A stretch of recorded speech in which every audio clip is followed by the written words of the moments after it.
성녀 마리아 파우스티나 수녀의 일기 11월 24일. 오늘 나는 소포치코 신부에게서 편지를 받았다.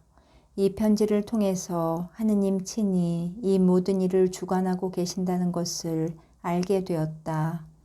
주님께서 일을 시작하신 이상 그분께서 계속 이 일을 추진하실 것이다. 어려움이 클수록 나는 더욱더 마음의 평화를 느낀다. 만일 이 모든 일이 하느님의 영광과 많은 영혼들의 구원을 위해서 크게 기여하는 것이 아니라면 사탄이 이렇게 심하게 반대하지는 않을 것이기 때문이다. 그는 이 일 때문에 자기가 무엇을 잃게 되는지를 느끼고 있다. 나는 이제 사탄이 다른 어떤 것보다도 자비를 가장 증오한다는 것을 배웠다. 이것이 그에게는 가장 큰 고문이다. 그렇지만 하느님의 말씀은 없어지지 않는다. 하느님이 하신 말씀은 살아있다. 고난은 하느님의 사업을 방해하지 못하고 오히려 그것이 하느님의 일이라는 것을 보여줄 것이다. 하루는 새 수도회의 수녀원을 보게 되었다.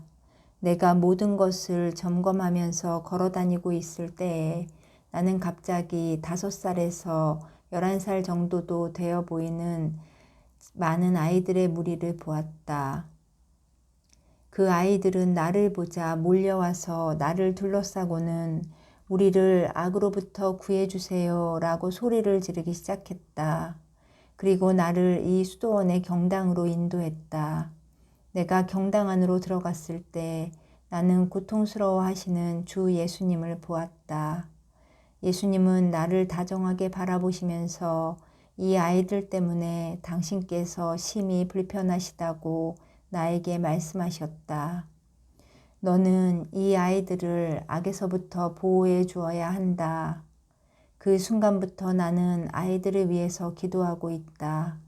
그러나 기도만으로는 부족하다는 것을 느낀다. 오, 저의 예수님, 주님께서는 우리가 본성적으로 피하고 싶은 사람들, 그리고 일부러 또는 그럴 의도가 없이 우리를 괴롭히는 사람들과 꾸밈없이 진실하게 살아가기 위해서 얼마나 많이 노력해야 하는지를 아십니다. 인간적으로 말한다면 이것은 불가능한 일입니다. 이런 순간에는 다른 그 어느 때보다도 더 열심히 그런 사람들 안에서 주 예수님의 모습을 찾으려고 노력하게 된다. 예수님을 생각하면서 그런 사람을 위해서 할 수 있는 모든 것을 행한다. 이런 행동을 실천함으로써 사랑은 더욱 순수해지고 사랑의 실천은 영혼에게 힘과 인내력을 준다. 피조물로부터는 아무것도 기대하지 않기 때문에 나는 실망하지 않는다. 나는 피조물이 그 자체로 불쌍하다는 것을 안다. 그런데 피조물로부터 무엇을 기대할 수 있겠는가? 내게는 하느님이 전부이시다. 나는 모든 것을 하느님의 방법으로 평가하고 싶다. 나와 주님과의 친교는 이제 순전히 영적인 것이다. 나의 영혼은 하느님의 어루만지심을 받으면서 자신을 완전히 잊어버릴 정도로 하느님 안에 완전히 흡수되어 버린다. 내 영혼은 아주 깊은 곳까지 하느님에 의해 침투되고 하느님의 아름다움 속에 완전히 잠겨들고 하느님 안에 완전히 녹아 없어진다. 나는 이것을 묘사할 수가 없다. 글을 쓸 때는 감각을 사용하기 때문이다. 그러나 하느님과 일치되어 있을 때에는 감각이 작동하지 않는다.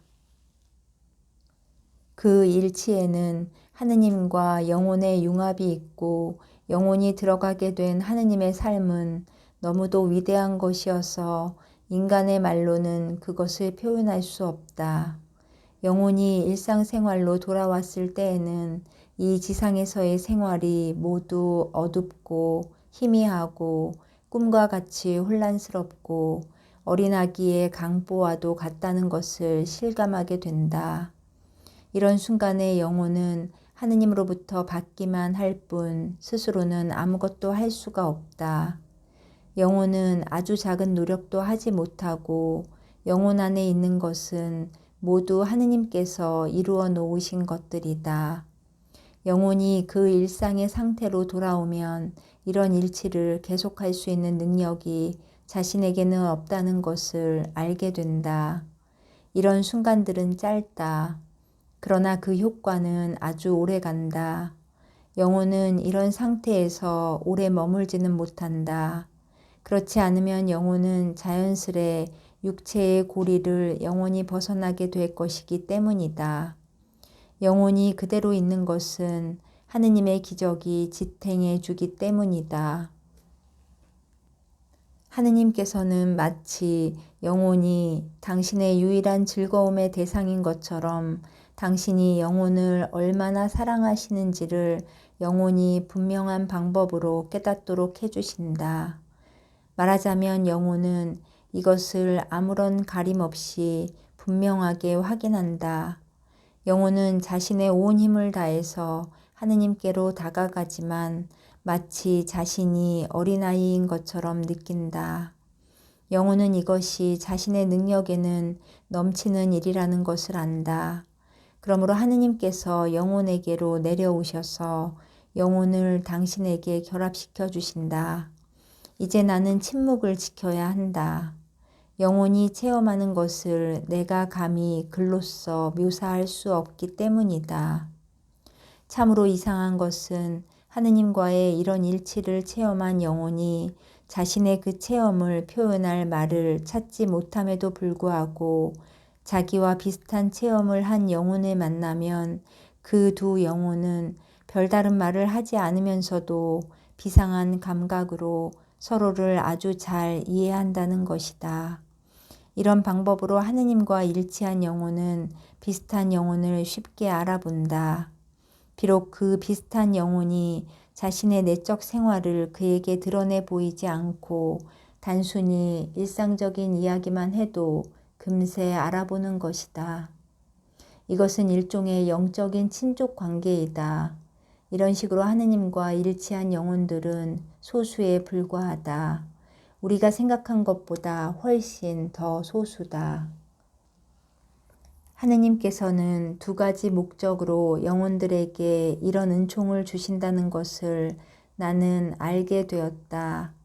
첫째는 인간적인 표현으로 말하자면 영혼이 자신의 능력에 훨씬 넘치는 어떤 위대한 일을 해야 할 때이다. 둘째는 물론 주님께서는 이 은총을 당신께서 원하시는 대로 당신 마음에 드는 영혼에게 주실 수 있는 것이지만 비슷한 영혼들이 지도를 받고 평화를 누릴 수 있게 해 주시기 위해서 은총을 주신다는 것을 깨달았다. 여하튼 나는 이런 은총을 받은 세 사람의 사제들을 알고 있다. 한 사람은 제속 사제이고 아마 소포치코 신부, 다른 두 사람은 수도 사제들, 아마 엘테르 신부와 안드라슈 신부이다. 그리고 두 사람의 수녀, 아마 미카엘라 원장과 마리아 요세파 수녀도 알고 있다. 그러나 은총의 정도가 다 같은 것은 아니다. 나 자신의 경우를 말한다면 내가 이런 은총을 처음 받은 것은 단지 아주 짧은 순간 동안이었지만 내가 18세가 되던 해였다. 그 해에 그리스도 성체 축일 8부 기간 중에 1925년 6월 18일부터 25일 저녁 기도를 하면서 평생 동안 동정을 지키기로 주 예수님께 서원을 바쳤을 때였다. 아직 세속에 머물고 있었지만 그 후 얼마 되지 않아서 나는 수녀원에 입회했다. 아주 짧은 순간 동안의 은총이었지만 그 힘은 대단한 것이었다. 이 은총 후에 오랫동안 은총은 중단되었었다.